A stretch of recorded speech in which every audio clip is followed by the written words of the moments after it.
குறையெல்லாம் எதுவும் இல்லை மேம். ஆனா என்ன தவிர எங்கேயும் போகக்கூடாது, அதுதான் மேம். அவர்கிட்ட பேசு, என்கிட்ட பேசி பிரயோஜனம் இல்லை.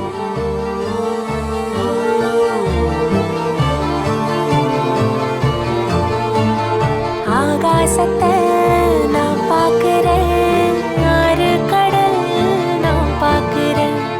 ஆகாசத்தை நான் பார்க்கிறேன், ஆறு கடல் நான் பார்க்கிறேன். கண்ணால எதையோ காணாத இவதா கண்ணீரை பார்த்தேனே.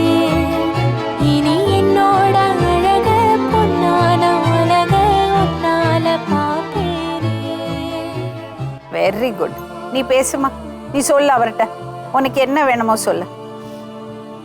சொல்லுமா, சொல்லு. பிள்ளைங்க மேல பாசமா இருக்காருன்னு நினைச்சுமா பிள்ளைங்க மேல சத்தியம் பண்ண நான் வாங்கினேன் மேம். அதுதான் மனசு வெறுத்து போச்சு. நான் ஒரு மேல பாசலமானது நான் காரணம். சரி, என்ன தெரியுமா, நம்ம நினைச்சுப்போம் அவர் புரிஞ்சுக்கணும், நம்ம மனசுக்குள்ள இருக்கிறது புரிஞ்சுக்கணும்னு. அது நம்ம சொல்லறதுனால எந்த தவறும் கிடையாது.